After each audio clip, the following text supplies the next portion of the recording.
പാക്കപ്പൊക്കെ ആയി തിരിച്ചു പോകാൻ നിൽക്കുമ്പോഴാണ് പെട്ടെന്നൊരു മെയിൽ വരുന്നത്. You have been invited to the PMO office for a round table with the PM. ഒരു 10 മിനിറ്റ് എല്ലാവരും ശ്വാസം പിടിച്ച് വെയിറ്റ് ചെയ്ത് കഴിഞ്ഞിട്ടാണ് നമ്മുടെ മോദിജി വന്ന് എല്ലാവരും ഫോട്ടോ എടുത്തു. എല്ലാവരും ഒരു 3 മിനിറ്റ്സ് അവരവരുടെ കോൺട്രിബ്യൂഷൻസ് ടുവേർഡ്സ് AI. ഇപ്പം സ്കിൽസ് ഒന്നും വേണ്ട. പണ്ടത്തെ ഹാക്കേഴ്സിനൊക്കെ ഭയങ്കര നോളജ് വേണം.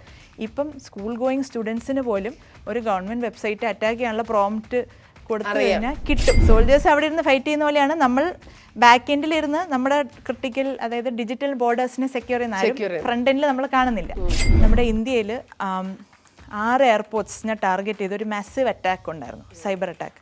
അതെന്ന് പറഞ്ഞാൽ അറ്റാക്ക് ഗ്ലോബലി US-ലുണ്ടായിരുന്നു, ഇസ്രായേലിലുണ്ടായിരുന്നു. അത് കഴിഞ്ഞിട്ട് ആ ഗ്രൂപ്പ് ടാർഗറ്റ് ചെയ്ത് ഇന്ത്യയാണ്. ഇന്ന് നമുക്ക് സൈബർ സെക്യൂരിറ്റിയെ കുറിച്ച് സംസാരിക്കാം. കാരണം 2018 മുതൽ സൈബർ സെക്യൂരിറ്റിയിൽ എക്സ്പേർട്ട് ആയ ഒരു ബ്രാൻഡാണ് ഇന്ന് മൈ ബ്രാൻഡ് മൈ പ്രൈഡിലുള്ളത്. Lakshmi, welcome. Thank you Manju, it's a pleasure to be here. നമുക്ക് പ്രൊഫൈസിൻ്റെ ഒരു ജേർണിയിൽ നിന്ന് തുടങ്ങാം. ടു ബിഗിൻ വിത്ത്, പറയൂ, കഥ പറയൂ, ബ്രാൻഡിൻ്റെ കഥ പറയൂ. ഓക്കെ, പ്രൊഫൈസിനെ പറ്റി പറയുകയാണെങ്കിൽ നമ്മൾ തുടങ്ങിയത് ഇപ്പോൾ ഈ പറഞ്ഞ പോലെ 2018 ഒരു ജർമ്മൻ ക്ലയൻറ്റിന് ഒരു റിക്വയർമെൻറ്റിൽ നിന്നാണ് ഇത് തുടങ്ങിയത്. അപ്പം അവർക്ക് എന്താ പറയുക, കണ്ടെയ്നറൈസ്ഡ് ആപ്ലിക്കേഷൻ സെക്യൂരിറ്റി നോക്കുമ്പോഴത്തേക്കും വേറെ ഒരു ഗ്ലോബൽ ബ്രാൻഡും ആ ഒരു പെർട്ടിക്കുലർ ഏരിയ ആക്ട് ചെയ്യുന്നില്ല. അപ്പോൾ അവിടെയാണ് നമ്മൾ അത് സോൾവ് ചെയ്ത് വന്നപ്പോൾ നമ്മൾ ഇതൊരു മാർക്കറ്റ് ഗ്യാപ്പ് ആണല്ലോ. അപ്പോൾ നമ്മളത് ഫിക്സ് ചെയ്യാന്നുള്ള രീതിയിലാണ് ഇതൊരു പ്രൊഡക്റ്റായിട്ട് റോൾ ഔട്ട് ചെയ്യുക എന്നുള്ള പ്ലാൻ വന്നത്. അപ്പോൾ നമ്മൾ റോൾ ഔട്ട് ചെയ്തപ്പോൾ തന്നെ നമുക്കൊരു ഇൻബൗണ്ട് എൻക്വയറി വരുവാണ്. 2019 ആയപ്പോഴത്തേക്കും. ആ സമയത്താണ് കോവിഡ് വന്നത്. അപ്പം നമുക്ക് ഒരു ഇപ്പോൾ ഇന്ത്യൻ ബ്രാൻഡ്സ്, ഇന്ത്യൻ എൻ്റർപ്രൈസസിനൊന്നും നമുക്ക് അങ്ങനെ പോയി റീച്ച് ഔട്ട് ചെയ്യാൻ പറ്റില്ല, കാരണം ഷട്ട് ഡൗൺ വന്നു. അപ്പോൾ നമ്മൾ എന്ത് ചെയ്യണം എന്നറിയാതെ ഇരിക്കുമ്പോഴാണ് പെട്ടെന്ന് നമുക്കൊരു ഇൻബൗണ്ട് എൻക്വയറി വരുന്നത്. അത് വരുന്നത് എങ്ങനെയെന്ന് വെച്ചാൽ, ബാങ്ക് ഓഫ് അമേരിക്കയ്ക്ക് ഒരു കംപ്ലയൻസിൻ്റെ ഭാഗമായിട്ട് അവരുടെ ഒരു HR ടെക് സൊല്യൂഷൻ, ഒരു കുബർനെറ്റിസ് ബേസ്ഡ് വെബ് ആപ്ലിക്കേഷൻ ഫയർവാൾ എന്ന് പറഞ്ഞ് ഗൂഗിളിൽ സെർച്ച് ചെയ്യുന്ന വഴിയാണ് ഇത് തുടങ്ങുന്നത്. സെർച്ച് ചെയ്ത് അവർ നമ്മുടെ വെബ്സൈറ്റിലാണ് ലാൻഡ് ചെയ്തത്, നിങ്ങളിലേക്ക് എത്തുന്ന. അതെ. അപ്പം നമ്മുടെ വെബ്സൈറ്റിൽ ലാൻഡ് ചെയ്തു. അപ്പം നമ്മൾ ആ എൻക്വയറി കണ്ടു, നമ്മൾ അവരെ റീച്ച് ഔട്ട് ചെയ്തു. അവർ നമ്മുടെ പ്രൊഡക്റ്റ് ട്രൈ ചെയ്യായിരുന്നു ഒരു 3 മന്ത്സ് ട്രൈ ചെയ്തപ്പോൾ അവർക്ക് ടെക്നിക്കലി ഇഷ്ടപ്പെട്ടു. അവർ നമ്മൾ സ്റ്റാർട്ടപ്പ് ആണോന്നോ റെഫറൻസ് ഉണ്ടോന്നോ ഇതൊന്നും അവർ നോക്കുന്നില്ല. അവർക്ക് ആ ടെക്നിക്കലി പ്രൊഡക്റ്റ് കേപ്പബിൾ ആണോ എന്ന് മാത്രമേ അവർ നോക്കുന്നുള്ളൂ. അങ്ങനെയാണ് നമ്മുടെ ഫസ്റ്റ് ക്ലയൻറ്റ്, അങ്ങനെയാണ് ആ ജേർണി തുടങ്ങുന്നത്. ആ ഒരു സ്റ്റാർട്ടിങ് ടൈം ഈ പറഞ്ഞ പോലെ ഫസ്റ്റ് ക്ലയൻറ്റ് കിട്ടാൻ എളുപ്പമായിരുന്നെങ്കിൽ പോലും പിന്നെയാണ് ശരിക്കുള്ള സ്ട്രഗിള് തുടങ്ങുന്നത്, അവിടുന്ന് തുടങ്ങുന്നത്. അപ്പം നമ്മളപ്പോൾ ഇന്ത്യയിൽ നമ്മൾ ഈ പറഞ്ഞ ഈ ഒരു ഫസ്റ്റ് ക്ലയൻറ്റ് കിട്ടിയപ്പോഴാണ് നമ്മൾ അറിയുന്നത് ലോകത്തിൽ തന്നെ നമ്മളാണ് ഈ ഒരു സ്പെസിഫിക് ഏരിയയിൽ ഫസ്റ്റ് കമ്പനി. ഈ ഒരു വെബ് ആപ്ലിക്കേഷൻ ഫയർവാൾ ഈ ഒരു ഏരിയയിൽ വേറെ കമ്പനീസ് ഒന്നും ഇല്ലെന്ന് നമ്മളിങ്ങനെ ഈ ഒരു എൻക്വയറി വന്നപ്പോഴാണ് നമുക്ക് തന്നെ മനസ്സിലായത്. ബട്ട് ഇന്ത്യയിൽ നമ്മൾ വന്നപ്പോഴത്തേക്കും ഈ ടെക്നോളജി അഡോപ്ഷൻ ഇവിടെ അത്ര റെലവൻ്റ് അല്ലായിരുന്നു. അപ്പം നമ്മൾ നോക്കുമ്പോഴത്തേക്കും ഇവിടെ കുറേ ഈ ആപ്ലിക്കേഷൻസ് എല്ലാം ക്ലൗഡിലോട്ടും, അല്ലെങ്കിൽ ചിലപ്പോൾ ബാങ്ക്സ്, ഗവൺമെൻറ്റ്സ് ആണെങ്കിൽ അവരുടെ ഓൺ പ്രൊമൈസ് ആയിട്ട് തന്നെയായിരിക്കും അവർ സെക്യൂരിറ്റി ചെയ്യുന്നത്. അപ്പോൾ ഈ സെക്യൂരിറ്റി മേഖലയിലുള്ള അവയർനെസ് കുറച്ച് കുറവായിരുന്നു. പ്രീ കോവിഡ് ആയിരുന്നെങ്കിൽ ഒട്ടും തന്നെ അത്ര സീരിയസ് അല്ലായിരുന്നു. അവർ ഫങ്ഷനാലിറ്റി, ടെക്നോളജി, പ്രൊഡക്റ്റ് സാറ്റിസ്ഫൈഡ് ആയിരുന്നു. സെക്യൂരിറ്റി എന്ന് പറഞ്ഞാൽ അറ്റാക്ക് വരുമ്പോൾ കാണാം എന്നുള്ളൊരു വരുമ്പോൾ നമുക്ക് അത് അപ്പം ആലോചിക്കാം, അതിനിപ്പോൾ നമ്മൾ ബഡ്ജറ്റ് മാറ്റി വെക്കുന്നില്ല എന്നുള്ളത്. നമ്മൾ എല്ലാവിടെയും പോകുമ്പോൾ നമുക്ക് ഒരു പോസിറ്റീവ് റെസ്പോൺസ് എങ്ങനെയൊന്നും നമുക്ക് കിട്ടുന്നില്ല. കുറേ റിജക്ഷൻസ് തന്നെയായിരുന്നു. ഇതിപ്പോൾ നമുക്ക് ആവശ്യമില്ല, നമ്മൾ ഗ്ലോബൽ എല്ലാ ബെസ്റ്റ് ബ്രാൻഡ്സ് ഉപയോഗിക്കുന്നുണ്ട്, സെക്യൂരിറ്റിയെ സംബന്ധിച്ചുള്ള പ്രൊഡക്ട്സ് ഒന്നും നമുക്ക് വേണ്ട എന്നുള്ളൊരു റിപ്ലൈയോടെയാണ് നമ്മൾ അവിടെ ഇങ്ങനെ സ്റ്റക്കായി നിൽക്കുന്നത്. അതന്നെ. അപ്പം നമ്മളിപ്പം ഇപ്പോൾ കേരളത്തിലപ്പം നമ്മൾ നോക്കുമ്പോൾ അധികം നമുക്ക് ഒരു ഓപ്പർച്യൂണിറ്റീസ് ഒന്നും നമുക്ക് കിട്ടിയില്ല. അവിടെയാണ് നമ്മളപ്പം നോർത്ത്, അതായത് സൈബർ സെക്യൂരിറ്റി ഹബ്ബ് എന്ന് പറയുമ്പോഴത്തേക്കും ഹരിയാന, ഗുർഗാവ്, അവിടെ ഈ സൈബർ ഹബ്ബ് എന്നറിയപ്പെടുന്ന ഇന്ത്യയുടെ. അപ്പോൾ നമ്മുടെ അവിടെ ഒരു ബിസിനസ് സെൻറ്റർ അല്ലെങ്കിൽ നമ്മുടെ മാർക്കറ്റിംഗ് ആൻഡ് ബിസിനസ് ഹബ്ബ് നമ്മൾ നോയിഡ ഗുർഗാവിൽ സെറ്റ് ചെയ്തു. അവിടെ നിന്നാണ് പിന്നെ ബാക്കിയുള്ള പ്രോഗ്രസ് എല്ലാം അവിടെ നിന്നാണ് നടക്കുന്നത്. അപ്പം നമ്മൾ ഇന്ത്യയിൽ വന്നപ്പോഴത്തേക്കും നമ്മൾ ഇപ്പോൾ ക്ലൗഡിലെ ആപ്ലിക്കേഷൻസ് മൈഗ്രേറ്റ് ചെയ്യുന്നു. അപ്പോൾ ക്ലൗഡിൽ നമുക്ക് സെക്യൂരിറ്റി കൊടുക്കാം. അല്ലെങ്കിൽ ഇപ്പോൾ ബാങ്ക്സ്, ഗവൺമെൻറ്റ്സ് പോലെയാണെങ്കിൽ അവർ അവരുടെ ഓൺ പ്രൊമൈസിൽ തന്നെ അവർക്ക് ക്ലൗഡിലേക്കൊന്ന് മൂവ് ചെയ്യാനുള്ള ഇഷ്യൂസ് ഉള്ള കാരണം അവിടെ തന്നെ ആയിരിക്കും. അപ്പോൾ നമ്മൾ 2 രീതിയിലുള്ള ഹൈബ്രിഡ് ഡിപ്ലോയ്മെൻറ്റ് മോഡൽസ് ഫ്ലെക്സിബിൾ ആക്കി വെച്ചു.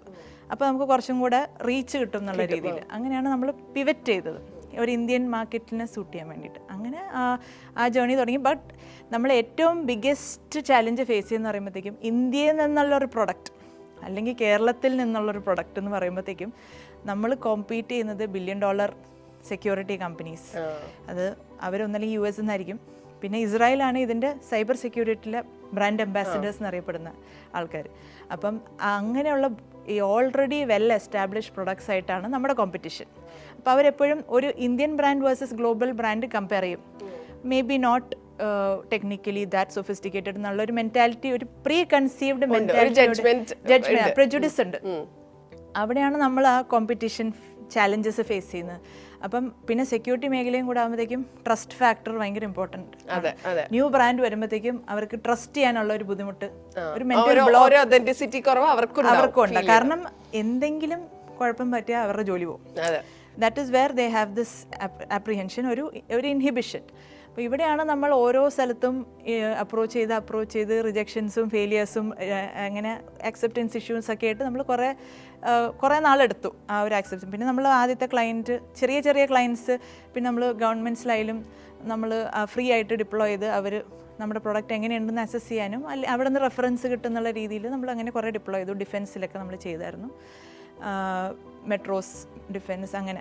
അത് കഴിഞ്ഞിട്ടാണ് നമുക്ക് 1-2 യൂസ് കേസുകളൊക്കെ കിട്ടുന്നത്. അവിടെയൊക്കെ നമ്മൾ ട്രൈ ചെയ്യാൻ പറഞ്ഞു. ട്രൈ ചെയ്തിട്ട് നിങ്ങൾക്ക് ഇഷ്ടമുണ്ടെങ്കിൽ എടുക്കാമെന്നുള്ള രീതിയിൽ. അപ്പം അവർക്ക് നോക്കുമ്പോൾ ടെക്നിക്കലി കേപ്പബിൾ ആണ് പ്രൊഡക്റ്റ്. അത് കഴിഞ്ഞ് 2023 മേജറായിട്ടുള്ളൊരു ബ്രേക്ക് ത്രൂ നമുക്ക് കിട്ടുന്നത്. അതായത് നമ്മുടെ ഇന്ത്യയിൽ 6 എയർപോർട്ട്സിനെ ടാർഗറ്റ് ചെയ്ത ഒരു മാസീവ് അറ്റാക്ക് ഉണ്ടായിരുന്നു, സൈബർ അറ്റാക്ക്. അതെന്ന് പറഞ്ഞാൽ അറ്റാക്ക് ഗ്ലോബലി US-ലുണ്ടായിരുന്നു, ഇസ്രായേലിലുണ്ടായിരുന്നു. അത് കഴിഞ്ഞിട്ട് ആ ഗ്രൂപ്പ് ടാർഗറ്റ് ചെയ്ത് ഇന്ത്യയാണ്. അപ്പോൾ ഇന്ത്യയിൽ നമ്മുടെ 6 എയർപോർട്ട്സിനെ ടാർഗറ്റ് ചെയ്തിട്ടൊരു അതായത് distributed denial of service, DDoS attack എന്ന് പറഞ്ഞിട്ടും, അതായത് ഒരു ഹ്യൂജ് വോളിയം ഓഫ് ട്രാഫിക് ഒരു ആപ്ലിക്കേഷനിലേക്ക് ഫോക്കസ് ചെയ്യുമ്പോൾ ആപ്ലിക്കേഷൻ ക്രാഷ് ആവും. അതാണ് ആ ഒരു അറ്റാക്കിൻ്റെ ഒരു സ്വഭാവം.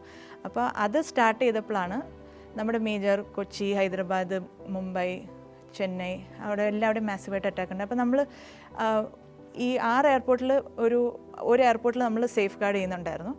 അപ്പം അവിടെ ഒരു കുഴപ്പമില്ലാതെ ഇൻടാക്റ്റ് ആയിരുന്നു, സേഫ് ആയിരുന്നു. അപ്പോൾ നോക്കുമ്പോഴത്തേക്കും വേറെ ഒരു എയർപോർട്ടിൽ ഈ ഗ്ലോബൽ ബെസ്റ്റ് ബ്രാൻഡാണ് ഉപയോഗിക്കുന്നത്. അവർക്ക് ഈ അറ്റാക്ക് മിറ്റിഗേറ്റ് ചെയ്യാൻ പറ്റിയില്ല.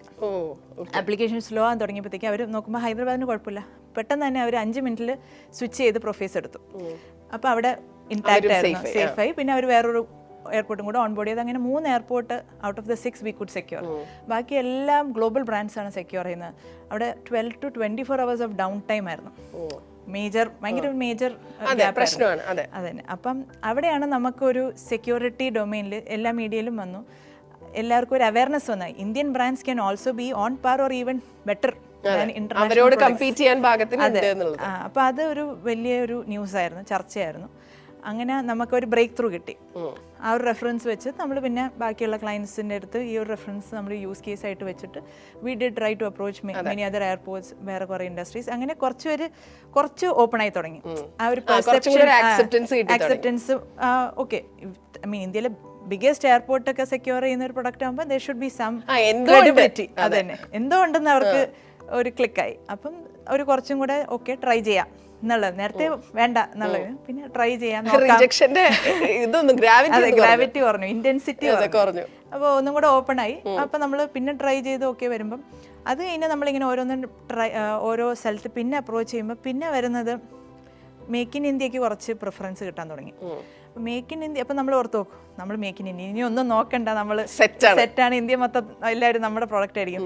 അവിടെ നമ്മൾ നോക്കുമ്പോഴായിരിക്കും ഗവൺമെൻറ്റ്സിലൊക്കെ അപ്രോച്ച് ചെയ്യുമ്പോൾ നമ്മൾ ചോദിച്ചാൽ നമ്മളിപ്പോൾ ജസ്റ്റ് ഒരു ബ്രാൻഡ് യൂസ് ചെയ്യാൻ തുടങ്ങിയുള്ളൂ. അപ്പം ഞാൻ ചോദിച്ചത് അപ്പം നോക്കുമ്പോൾ ഇസ്രായേൽ ബ്രാൻഡാണ്. പിന്നെ പറഞ്ഞു നമ്മൾ ഗവൺമെൻറ് അല്ലേ, അപ്പോൾ എങ്ങനെ അത് നോക്കുമ്പം അവരും ഈ ഇന്ത്യയിൽ എവിടെയെങ്കിലും ഒരു ഡെവലപ്മെൻറ്റ് സെൻറ്റർ ഓപ്പൺ ചെയ്തിട്ട് കുറച്ച് ഇന്ത്യക്കാരെ എംപ്ലോയ് ചെയ്യുമ്പോഴത്തേക്കും in papers they are also satisfying make in India. ആ ഒരു അപ്പം അവിടെയാണ് പിന്നെ നമ്മൾ അതെ, അപ്പോൾ നമ്മൾ വീണ്ടും സെയിം കോമ്പറ്റീഷൻ വരെയാണ്. അപ്പോൾ നമ്മൾ truly make in India companies ആയതുകൊണ്ടും വി ആർ ഫോളിങ് ബാക്ക്. അപ്പോൾ അങ്ങനെ കുറേ ചാലഞ്ചസ് നമ്മൾ ഫേസ് ചെയ്ത് പിന്നെയും നമ്മൾ അവരുടെ കൂടെ കോമ്പീറ്റ് ചെയ്ത് പിന്നെ ഈ പ്രൈസ് നെഗോസിയേഷൻസ് അവർക്കൊരു വോള്യൂം ഗെയിം കളിച്ചാൽ മതി, they will negotiate the prices to ridiculous levels. നമുക്ക് ഒട്ടും വിചാരിക്കാൻ പറ്റാത്ത അത്രയും ലെവലിലേക്ക് അവർ താഴ്ത്തി കൊടുക്കും. ഭയങ്കരമായിട്ട് തരും. ബിക്കോസ് അവർക്ക് അത് ഫ്രീ ആയിട്ട് കൊടുത്താലും ഇറ്റ്സ് നോട്ട് എഫക്റ്റിംഗ് ദം. അവർക്ക് ലോഗോസ് ഇന്ത്യ എന്നുള്ള മാർക്കറ്റ് മൊത്തം ടാർഗറ്റ് ചെയ്യുക, ക്യാപ്ചർ ചെയ്യുക എന്നുള്ള ഇതാണ് ടാർഗറ്റ്സ് ആണ് അവരുടെ പാർട്ട്നേഴ്സിന് കൊടുക്കുന്നത്. അപ്പോൾ partners will go to any extent just to win over. അപ്പോൾ ഇവിടെ നമ്മൾ ആ ഒരു ക്രേസി കോമ്പറ്റീഷനാണ്. നമ്മൾ സർവൈവൽ തന്നെ ബുദ്ധിമുട്ടാവുന്ന രീതിയിൽ നമുക്ക് കുറേ ഏരിയാസിൽ സ്റ്റക്കായി പോകും. ബട്ട് സ്റ്റിൽ നമ്മൾ ഇത് പറഞ്ഞ പോലെ പൊരുതി ഇങ്ങനെ ഓരോന്നും എവിടെയെങ്കിലൊക്കെ ഒരു എൻട്രി കിട്ടും എന്നുള്ള രീതിയിൽ നമ്മൾ വി ഡിഡ് ട്രൈ. അത് കഴിഞ്ഞപ്പോഴാണ് നമ്മുടെ മേജർ ഫൈനാൻഷ്യൽ ഇൻസ്റ്റിറ്റ്യൂഷന് വീണ്ടും ഒരു അറ്റാക്ക്, ഇതുപോലെ സിമിലർ അറ്റാക്ക് വരുന്നതും. അവിടെ ഒരു ഇസ്രായേലി പ്രൊഡക്റ്റ് ആയിരുന്നു. അവർക്കത് മിറ്റിഗേറ്റ് ചെയ്യാൻ പറ്റിയില്ല. അവർ നോക്കുമ്പോൾ ഈ എയർപോർട്ടിൻ്റെ സിനാരിയോ കണ്ട് നമ്മുടെ അടുത്ത് വന്നു. നമ്മുടെ ടീം രാത്രി ഇരുന്ന് ഒരു 3 മണിക്കൂർ കൊണ്ട് ഫുൾ ആപ്ലിക്കേഷൻസ് എല്ലാം അപ്പ് ആൻഡ് റണ്ണിങ് ആക്കി. സാധാരണ ഈ ഗവൺമെന്റ്സിലൊക്കെ ഡിപ്ലോയ് ചെയ്യുമ്പോൾ ഭയങ്കര പ്രൊസീജിയേഴ്സും ഡിലേസ് ഒക്കെയാണ്. ഇത് ജസ്റ്റ് ഒരു NDA സൈൻ ചെയ്ത് എല്ലാം സോൾവ് ചെയ്ത് നമ്മൾ അവിടെ. പക്ഷേ പ്രൊക്യൂർമെൻറ്റിൽ എത്തിയപ്പോൾ നമ്മൾ we are compared to the global best compete ചെയ്യാണ്. അപ്പോൾ അവരോട് പറയുകയാണ് നിങ്ങൾ പ്രൊഫൈസ് ആയിട്ടുള്ള ഒരു കോമ്പറ്റീഷൻ ഫീച്ചേഴ്സ് ലിസ്റ്റ് ഇറക്കാൻ പറഞ്ഞു. അപ്പോൾ അവർ കുത്തിയിരുന്ന് നമ്മുടെ ഫീച്ചേഴ്സ് പഠിച്ച് നമ്മളായിട്ടുള്ള കമ്പാരിസൺ ഒക്കെ ഉണ്ടാക്കണം. That itself is a validation we are getting we are the global best is trying to create a comparison with. അവർ നമ്മുടെ പ്രൊഡക്റ്റ് പഠിച്ചിട്ട് നമ്മളിൽ എന്താ ഇല്ലാത്ത അവർക്ക് എന്താ ഉള്ളതെന്നൊക്കെ പഠിച്ച് അവരങ്ങനെ ഇറക്കണം. ബട്ട് സ്റ്റിൽ അവർ വീണ്ടും ഈ പ്രൈസ് ഗെയിം കളിച്ചു. They reduce the prices. But since we could solve their problem നമ്മൾ അറ്റാക്ക് ബ്ലോക്ക് ചെയ്തു. പിന്നെ ഒബ്വിയസ്ലി അവിടെ മേക്ക് ഇൻ ഇന്ത്യ ആയതുകൊണ്ട് ഒരു ഗുണമുണ്ടായിരുന്നു. പിന്നെ ബേസിക്കലി നമ്മുടെ ടെക്നിക്കൽ കേപ്പബിലിറ്റി കാരണം ദേ വെൻറ്റ് അഹെഡ് വിത്ത് പ്രൊഫൈസ്. അങ്ങനെ ഒരു 7 വർഷത്തെ കോൺട്രാക്റ്റ് അങ്ങനെ കിട്ടി. അങ്ങനെ അപ്പം വലിയ കുഴപ്പമില്ല. But still the competition is always there.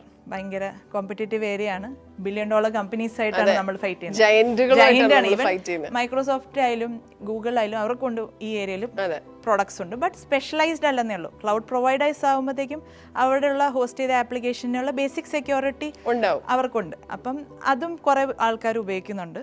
But കുറച്ചും കൂടെ സ്പെഷ്യലൈസ്ഡ് ആയ സോഫ്റ്റ്വെയർ വേണമെങ്കിലാണ് നമ്മൾ പോലത്തുള്ള വെൻഡേഴ്സ് വരുന്നത്. If they really want critical data ആണ് സെക്യൂർ ചെയ്യുന്നത്, അവരുടെ ട്രാൻസാക്ഷൻസിൽ വരുന്നത് ബിസിനസ് ക്രിട്ടിക്കൽ ആയിട്ടുള്ള ആപ്ലിക്കേഷൻസ് ആണെങ്കിൽ definitely they will have to go for specialised security solutions. അപ്പം അങ്ങനെയാണ് നമ്മൾ വരുന്നത്. അത് കഴിഞ്ഞിട്ട് പിന്നീട് ഒരു മേജർ ബ്രേക്ക് ത്രൂ വരുന്നതാണ് നമ്മുടെ ഓപ്പറേഷൻ സിന്ദൂറിൻ്റെ ടൈമിൽ. അത് കഴിഞ്ഞപ്പം ഡെഫിനറ്റ്ലി ആദ്യം ക്രിപ്പിൾ ചെയ്യാൻ നോക്കുക നമ്മുടെ ക്രിട്ടിക്കൽ ഇൻഫ്രാസ്ട്രക്ചറിനെയാണ്. അപ്പോൾ പാകിസ്ഥാൻ ഹാക്ടിവിസ്റ്റ് ഗ്രൂപ്പ്സ് അഗൈൻ നമ്മുടെ എയർപോർട്ട്സും ഫൈനാൻഷ്യൽ ഇൻസ്റ്റിറ്റ്യൂഷൻസും ഗവൺമെൻറ് പോർട്ടൽസ് എല്ലാം ടാർഗറ്റ് ചെയ്ത് മാസീവ് അറ്റാക്ക് ലോഞ്ച് ചെയ്തു. ബട്ട് പ്രൊഫൈസ് എവിടെയൊക്കെ ഉണ്ടായിരുന്നോ അവിടെ എല്ലാം സേഫ് ആയിരുന്നു, സെക്യൂർഡ് ആയിരുന്നു. മാത്രമല്ല 0 ഡൗൺ ടൈമും അവരുടെ റെഗുലർ ട്രാൻസാക്ഷൻസിനെ ഒന്നും തന്നെ എഫക്റ്റ് ചെയ്യാതെ. കാരണം നമ്മളൊരു സെക്യൂരിറ്റി സോഫ്റ്റ്വെയർ ഇടുമ്പോഴത്തേക്കും അവരുടെ റെഗുലറും ആയിട്ടുള്ള ട്രാഫിക് ഒന്നും ബ്ലോക്ക് ചെയ്യാനും പാടില്ല. കാരണം അപ്പോൾ അത് അവരുടെ ഇതിനെ ഇമ്പാക്ട് ചെയ്യുമല്ലോ, ബിസിനസ്സിന് ഇമ്പാക്ട് ചെയ്യും. അപ്പോൾ അവിടെയാണ് നമ്മുടെ ആർട്ടിഫിഷ്യൽ ഇൻ്റലിജൻസും ഇതൊക്കെ വരുന്നത്. നമ്മുടെ സോഫ്റ്റ്വെയർ എന്ന് പറയുമ്പോഴത്തേക്കും ജസ്റ്റ് ബ്ലോക്ക് ചെയ്യല്ല, മൊത്തം അവരുടെ പാറ്റേൺസ് ഒക്കെ നോക്കിയിട്ട് മാനറിസംസും ബിഹേവിയറൊക്കെ നോക്കി സെൻസ് ചെയ്തിട്ടാണ് കറക്റ്റായിട്ട് അനലൈസ് ചെയ്യുന്നത്. ഇത് റെഗുലർ ട്രാഫിക് ആണോ അറ്റാക്ക് ട്രാഫിക് ആണോ, അത് മാത്രം മാറ്റി നിർത്തി റെഗുലറിനെ ഫുൾ അതിനെ ബാധിക്കാതെ. അപ്പോൾ അതും ഈ പറഞ്ഞു more than 85 million kind of attack ആയിരുന്നു. One of the biggest in Indian history. അപ്പോൾ അത് നമുക്ക് ബ്ലോക്ക് ചെയ്യാൻ പറ്റി. That also came in all the media. ഗവൺമെൻറ്റ്സിൽ നിന്നൊക്കെ നമുക്ക് അത്യാവശ്യം they reached out to us. എന്തായിരുന്നു, നമ്മൾ എങ്ങനെയായിരുന്നു ബ്ലോക്ക് ചെയ്തത്, അങ്ങനെ. അപ്പം ഇതൊക്കെ കഴിയുമ്പോഴാണ് നമ്മൾ കുറച്ചും കൂടെ ഇന്ത്യൻ ഇൻഡസ്ട്രിയിൽ അത്യാവശ്യം നല്ലൊരു പേര്. അതെ അങ്ങനെ.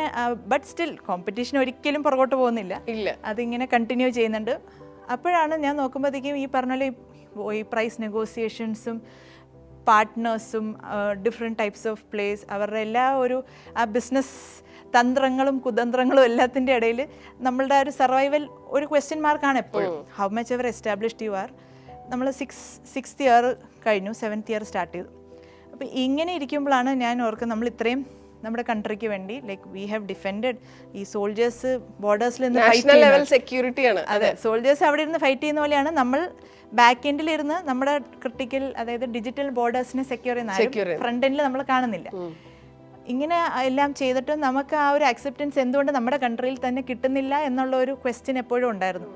അങ്ങനെ ഇരിക്കുമ്പോഴാണ് ഞാൻ ഇത് ഒരു മെയിലായിട്ട് നമ്മൾ റെലവൻറ്റ് അതോറിറ്റീസിലേക്ക് എഴുതുന്നത്. ലൈക്ക് ഈവൻ ഡിസ്പൈറ്റ് ഹാവിങ് ഇത്രയും അക്യുലേറ്റ്സും പ്രൂവൻ യൂസ് കേസസ്, എന്തുകൊണ്ടാണ് ഒരു ഇന്ത്യൻ കമ്പനിക്ക് ഇന്ത്യയിൽ തന്നെ ആക്സെപ്റ്റൻസ് കിട്ടാത്തതും ഫോറിൻ പ്രൊഡക്ട്സ് എന്തുകൊണ്ടാണ് അവർക്ക് ഈ പ്രയോറിറ്റി കിട്ടുന്നത്? ഇപ്പോഴും നമ്മളൊരു സെക്കൻഡ് ഹാൻഡ് പ്രോഡക്റ്റ് ആയിട്ട് നിൽക്കുന്നത് എന്തുകൊണ്ടാണ് എന്തുകൊണ്ടാണ് ആക്സെപ്റ്റൻസ് വരുന്നത്? നമ്മൾ ഇത്രയും കുറേ റെഗുലേഷൻസും കംപ്ലയൻസസ് കൊണ്ടുവന്നാൽ പോലും അവരതിൽ ലൂപ്പ് ഹോൾ കണ്ടുപിടിക്കും. അപ്പോൾ സെക്യൂരിറ്റിയുടെ പേരിൽ തന്നെ നമ്മുടെ ഡേറ്റ പുറത്തേക്ക് പോവാണ്. ഇപ്പോൾ ഒരു ഫോറിൻ പ്രൊഡക്റ്റ് സെക്യൂരിറ്റി കൊടുക്കുകയാണെങ്കിൽ അവരുടെ ഡേറ്റാ സെൻറ്റേഴ്സും കാര്യങ്ങളൊക്കെ പുറത്തായിരിക്കുമല്ലോ. അപ്പോൾ ഇവിടെ എന്തുകൊണ്ട് നമുക്കൊരു റെഗുലേഷനും ഒരു സ്ട്രിക്റ്റ് ഗൈഡ് ലൈൻസും കൊണ്ടുവന്നോടാന്നുള്ള രീതിയിൽ ഇതെല്ലാം അറിയിച്ചുകൊണ്ട് മെയിൽ അയക്കുകയാണ്. അപ്പം അങ്ങനെയാണ് ഈ AI സമ്മിറ്റിൻ്റെ ഇത് വരുന്നത്. അപ്പം one of the global largest event ആണ്. ഒരു AI ഇവൻറ്റിൽ ലാർജസ്റ്റ് ഗ്യാതറിംഗ് ആയിരുന്നു നമ്മുടെ കൺട്രിയിൽ നടന്നത്. അപ്പം ഞാൻ പറഞ്ഞു, എനിക്ക് ഈ യൂസ് കേസ് എത്തിക്കണം, ലൈക്ക് ജനങ്ങളിലോട്ട് എത്തിക്കണം, അതോറിറ്റീസ് ഇത് കേൾക്കണം. ഒരു ഇന്ത്യൻ ബ്രാൻഡ് കേരളത്തിൽ നിന്ന് തുടങ്ങി ആ ഒരു ലെവലിൽ എത്തണമെങ്കിൽ it's not a small thing അല്ല. അപ്പം അങ്ങനെയാണ് ഞാൻ ഈ മെയിൽ അതോറിറ്റീസിനൊക്കെ എഴുതുന്നത്. I want to express. അപ്പോൾ പണ്ടിങ്ങനെ മോദിജീനെ ഒരു ഗുജറാത്ത് ഇവൻറ്റിൽ ഇങ്ങനെ കണ്ട് ജസ്റ്റ് ഒരു നമസ്തേ പറഞ്ഞ് പിരിയാന്നല്ലാതെ കൂടുതലൊന്നും പറയാനുള്ള ബ്ലാക്ക് ക്യാറ്റ്സ് ഒക്കെ ഇങ്ങനെ നിൽക്കാറൊന്നും പറയാൻ ഗ്യാപ്പ് കിട്ടിയില്ല. അപ്പോഴാണ് PM ഒക്കെ വരുന്ന ഇവൻ്റാണ്. അപ്പം ഞാൻ ഓർത്ത് എവിടെയെങ്കിലും ഒന്ന് ഷോക്കേസ് ചെയ്യുക, ഇതിനെപ്പറ്റി ഒന്ന് സംസാരിക്കുക, എല്ലാവരും ഒന്ന് അറിയണം. ലൈക്ക് കേപ്പബിലിറ്റീസ് എന്തെങ്കിലും റെഗുലേഷൻസ് ഒക്കെ ആ രീതിയിൽ വരാൻ പറ്റുവാണെങ്കിൽ ഇറ്റ്സ് വെരി ഗുഡ്. അങ്ങനെയാണ് ഈ AI സമ്മിറ്റിലേക്കുള്ള ഒരു യാത്ര തുടങ്ങുന്നത്. അപ്പം അവിടെ പോയി കഴിഞ്ഞപ്പം ആദ്യം ഒരു പാനൽ സെഷൻ ഉണ്ടായിരുന്നു. അവിടെ നമ്മൾ മെയ്ഡ് ഇൻ ഇന്ത്യയും സൈബർ സെക്യൂരിറ്റിയും അതിൻ്റെ ഇമ്പോർട്ടൻസും അതിൻ്റെ കാര്യങ്ങളൊക്കെ സംസാരിച്ചു. അപ്പോൾ ഞാൻ വിചാരിച്ചു ഓക്കെ വെടിക്കെട്ട് കഴിഞ്ഞു, തിരിച്ചു പോകാൻ സമയമായി എന്നുള്ള രീതിയിൽ പാക്കപ്പൊക്കെ ആയി തിരിച്ചു പോകാൻ നിൽക്കുമ്പോഴാണ് പെട്ടെന്നൊരു മെയിൽ വരുന്നത്. You have been invited to the PMO office for a round table with the PM. ആദ്യം എനിക്ക് കണ്ടിട്ട് ഒന്നും മനസ്സിലായില്ല, ആരോ ഹാക്ക് ചെയ്തു. ഞാൻ പെട്ടെന്ന് എൻ്റെ കൂടെയുള്ള എൻ്റെ കൊളീഗിന് കൊടുത്തു. Like did I read it correctly എന്ന് പറഞ്ഞിട്ടുള്ള പുള്ളിക്കാരി യെസ്, അപ്പോൾ ഇത് PM ആയിട്ടുള്ള റൗണ്ട് ടേബിളിൻ്റെ ഇൻവിറ്റേഷൻ തന്നെയാണ്. അപ്പോഴും ഞങ്ങൾ ജസ്റ്റ് ലീവ് ചെയ്യാനുള്ള ടിക്കറ്റ് എല്ലാം ബുക്ക് ചെയ്തിരിക്കുമ്പോഴാണ് ഇങ്ങനെ വരുന്നത്. പിന്നെ ടിക്കറ്റ് എക്സ്റ്റെൻഡ് ചെയ്യുന്നു, ഹോട്ടൽ സ്റ്റേ എക്സ്റ്റെൻഡ് ചെയ്യുന്നു. അങ്ങനെയാണ് ജസ്റ്റ് എങ്ങനെ ഒരു ഡീറ്റെയിൽസ് ഒന്നും പറഞ്ഞില്ല, എങ്ങനെ പോകണം എവിടെ പോകണം ഒന്നും പറഞ്ഞിട്ടില്ല. കാരണം ഈ സെക്യൂരിറ്റി റെസ്ട്രിക്ഷൻസും റെഗുലേഷൻസും ഒക്കെ ഉണ്ടല്ലോ. അത് പിന്നെ നമ്മൾ എന്താ പറയുക, 2-3 ക്ലയൻറ്റ് ഈവൻറ്റ്സും മീറ്റിങ്സൊക്കെ ഉണ്ടായിരുന്നു. അപ്പോൾ അവിടെയാണ് നമ്മൾ ഇങ്ങനെ PM ആയിട്ടുള്ള ഒരു മീറ്റിംഗ്. അപ്പം നമ്മുടെ കമ്പനിയുടെ ഒരു ഫേസ് തന്നെ അപ്പം മാറുവാണ്. ആ ഒരു ലെവൽ ഓഫ് അക്സെപ്റ്റൻസ് വരുമ്പോൾ തന്നെ ആൾക്കാർക്കുടെ ഒരു വ്യൂ പോയിന്റ് മാറുന്നു. അവർ ഈ ഗ്ലോബൽ ബ്രാൻഡ്സ് കമ്പാരിറ്റീവ്ലി കുറച്ചും കൂടെ നമുക്കൊരു അക്സെപ്റ്റൻസ് കൂടുതൽ വരുന്ന പോലെ എനിക്ക് ഫീൽ ചെയ്തു. അത് കഴിഞ്ഞിട്ടാണ് PM ആയിട്ടുള്ള ഇവൻറ്റ് ഇത് നടക്കുന്നതും. രാവിലെ നമ്മൾ ഇലക്ട്രോണിക്സ് നികേതൻ അവിടെ പോയി ബ്രീഫിംഗ് ഒക്കെ കഴിഞ്ഞ് അവിടെ നമ്മളെല്ലാവരെയും ഒരു 16 സ്റ്റാർട്ടപ്സിൻ്റെ CEOസും ഫൗണ്ടേഴ്സും ഉണ്ടായിരുന്നു. From India few are Indian founders in US. Indian ഫൗണ്ടേഴ്സാണ് mostly in India, Bangalore, Mumbai, Chennai. കേരളത്തിൽ നിന്ന് ഞാൻ മാത്രം ഉണ്ടായിരുന്നുള്ളൂ. കേരള എക്കോസിസ്റ്റം റെപ്രസെൻ്റ് ചെയ്ത് ഞാനുണ്ടായിരുന്നു. അപ്പം നമ്മളവിടെ കൊണ്ടുപോയി ആദ്യം തന്നെ നമ്മളെല്ലാവരെയും ഗ്രൂപ്പ് ഫോട്ടോ എടുക്കാൻ നിൽക്കുന്നു. ഒരു 10 മിനിറ്റ് എല്ലാവരും ശ്വാസം പിടിച്ച് വെയിറ്റ് ചെയ്ത് കഴിഞ്ഞിട്ടാണ് നമ്മുടെ മോദിജി വന്ന് എല്ലാവരും ഫോട്ടോ എടുത്തു. I got the opportunity to stand next to him. അത് കഴിഞ്ഞിട്ടാണ് നമ്മൾ ഇങ്ങനെ പാനൽ ഡിസ്കഷൻ, നമുക്ക് ബ്രീഫിംഗ് തന്നിട്ടുണ്ടായിരുന്നു. എല്ലാവരും ഒരു 3 minutes അവരുടെ contributions towards AI national development അതിനെപ്പറ്റി സംസാരിക്കുക. കറക്റ്റ് 3 minutes സ്ട്രിക്റ്റ് ആയിട്ട് എല്ലാവർക്കും ഇങ്ങനെ ഡെഫിനിഷൻ കൊടുത്തേക്കാണ്. ഒരു എന്തെങ്കിലും പ്രസൻറ്റേഷൻ എന്തെങ്കിലും കാണിക്കണമെങ്കിൽ അല്ലെങ്കിൽ പറയാം. ഇങ്ങനെ എല്ലാവരും ഇങ്ങനെ സംസാരിച്ചു. എൻ്റെ ടേണെത്തി ഞാൻ സംസാരിച്ചു. പിന്നെ എല്ലാവരും സംസാരിച്ച് എനിക്ക് എന്തോ ഒന്ന് പറഞ്ഞില്ലല്ലോ എന്നുള്ളൊരു ഫീലിംഗ് വന്നു. എല്ലാവരും സംസാരിച്ച് കഴിഞ്ഞ് ഞാൻ പെർമിഷൻ ചോദിച്ചു. അപ്പോഴാണ് ഞാൻ എൻ്റെ ഈ ഉള്ളിലുള്ള ഇതെല്ലാം എക്സ്പ്രസ് ചെയ്യാനുള്ള ഒരു ഓപ്പർച്യൂണിറ്റി. അതെ. പിന്നെ ഞാൻ ഒന്നും നോക്കിയില്ല. പിന്നെ നമ്മൾ നമ്മൾ ഇന്ത്യയിലായിരുന്നിട്ടും ഇത്രയും നാഷണൽ ലെവൽ സെക്യൂരിറ്റി എല്ലാം ചെയ്തിട്ടും നമുക്ക് ഈ ഗവൺമെൻറ് ലെവലിൽ വരുമ്പോൾ എപ്പോഴും എന്തുകൊണ്ടാണ് ഒരു ഡൗട്ട്ഫുൾ മെൻറ്റാലിറ്റിയോടെ ഒരു ഇന്ത്യൻ പ്രൊഡക്റ്റിനെ കാണുന്നത്? അപ്പോൾ എന്ത് ചെയ്യാൻ പറ്റും? പിന്നെ മാത്രമല്ല, ഇങ്ങനൊരു പ്രൊഡക്റ്റ് കമ്പനി ഇസ്രായേലിലോ US-ലായിരുന്നെങ്കിലോ അവരൊരു 2 million 3 million 4 million വെച്ചിട്ട് ഒരു ഐഡിയ എഴുതി കാണിക്കുമ്പോൾ തന്നെ അവർക്ക് ഇൻവെസ്റ്റ്മെൻറ്റ്സിൻ്റെ ഒരു ഇൻഫ്ലോ ആണ്. ഗവൺമെൻറ്റ്സിലായാലും അവർക്ക് വേണ്ട എല്ലാ സപ്പോർട്ടും ഈ അവരുടെ ഡിഫൻസിലായാലും അത് അപ്ലൈ ചെയ്യാനുള്ള എല്ലാ എല്ലാം ഉടനടി എല്ലാം അങ്ങോട്ട് സെറ്റപ്പ് ചെയ്ത് കൊടുക്കും, പിന്നെ അവരൊന്നും നോക്കണ്ട. ഇവിടെയാണ് നമുക്ക് പ്രൂവ് ചെയ്യണം, പ്രൂവ് ചെയ്ത് വീണ്ടും മൾട്ടിപ്പിൾ ടൈംസ് പ്രൂവ് ചെയ്യണം. അതെ, ചില സമയത്ത് നമ്മൾ ഈ യൂസ് കേസ് ഒക്കെ കൊണ്ട് ആൾക്കാരുടെ മുമ്പിൽ ചിലപ്പോൾ ഇതൊക്കെ ലക്കിന് സംഭവിക്കുന്നതായിരിക്കും, എപ്പോഴും അത് നടക്കണമെന്നില്ലല്ലോ എന്നുള്ള റിയാക്ഷൻസ് വരും. പിന്നെ ചിലർ എന്തുകൊണ്ട് നമുക്ക് നിങ്ങൾക്ക് ഒരു യൂസ് കേസ് ആവും, ഫ്രീ ആയിട്ട് ഡിപ്ലോയ് ചെയ്യും. നമുക്കൊരു കമ്പനി റൺ ചെയ്യണ്ടേ, വി ഹാവ് പീപ്പിൾ, നമ്മുടെ റിസോഴ്സ് കോസ്റ്റും സെർവർ കോസ്റ്റും ഇതൊന്നും അവർ ആലോചിക്കുന്നില്ല. അപ്പോൾ അവിടെയാണ് നമുക്ക് സപ്പോർട്ടിൻ്റെ ആവശ്യം വരുന്നത്. അപ്പോൾ ഞാൻ ഇത് എക്സ്പ്രസ് ചെയ്തു. അപ്പോൾ PM എൻ്റെ പേരെടുത്ത് പറഞ്ഞു, ലക്ഷ്മിയുടെ പോലത്തെ കമ്പനികൾക്ക് ഗവൺമെൻറ്റിൽ എങ്ങനെ കൂടുതൽ ആക്സെപ്റ്റൻസ് കിട്ടാനുള്ള രീതിയിൽ നമുക്ക് അതെന്താണെന്ന് വെച്ചാൽ ആലോചിക്കാന്നുള്ളത്. അപ്പം അപ്പോഴാണ് നമുക്കൊരു സമാധാനം പോയതുകൊണ്ട് so it was A really nice opportunity. നമ്മളെ കേൾക്കാനും ആ ഒരു പെയിൻസ് മനസ്സിലാക്കാനും ഉള്ള ടൈപ്പ് ഓഫ് ലീഡേഴ്സ് നമുക്കുണ്ട് എന്നുള്ള ഒരു ഫീലിംഗ്. നമ്മുടെ രാജ്യം നമ്മളെ കേൾക്കുന്നുണ്ട്. അതെ, ഇത്രയും നമ്മൾ സ്ട്രഗിൾ ചെയ്തൊക്കെ ആ ഒരു മൊമെന്റിൽ നമ്മൾ മറക്കുകയാണ്. അപ്പോൾ നമുക്ക് we feel on top of the world. അപ്പോൾ അങ്ങനെ ആ ഒരു എന്തോ ഒരു സാറ്റിസ്ഫാക്ഷൻ കിട്ടിയ ഒരു ഫീലിലാണ് ഇവിടെ നമ്മൾ ഇറങ്ങുന്നത്. പിന്നെ നമ്മുടെ ബിറ്റ്സൊക്കെ അവർ റെക്കോർഡ് ചെയ്തു. അങ്ങനെ നമ്മൾ ഇറങ്ങി. പിന്നെ ഡൽഹിയിൽ നിന്ന് അങ്ങ് തിരിച്ചു വരുമ്പോഴാണ് പിന്നെയാണ് ഒരു ആക്സെപ്റ്റൻസിൻ്റെ ഒരു പണ്ടൊക്കെ നമ്മൾ റിജക്റ്റ് ചെയ്ത ആൾക്കാരൊക്കെ റിജക്റ്റ് ചെയ്ത് വേറെ പ്രോഡക്റ്റ്സ് ഒക്കെ എടുത്ത ആൾക്കാരായിരിക്കും. ബട്ട് പിന്നെ അവരുടെ ആക്സെപ്റ്റൻസും അവരുടെ മെസ്സേജസും പ്രൊമോഷൻസും അങ്ങനെ. അപ്പം അപ്പോഴാണ് നമുക്ക് okay, even though you struggle, at the end എവിടെയെങ്കിലും ഒരു റേ ഓഫ് ഹോപ്പ് ഉണ്ട്.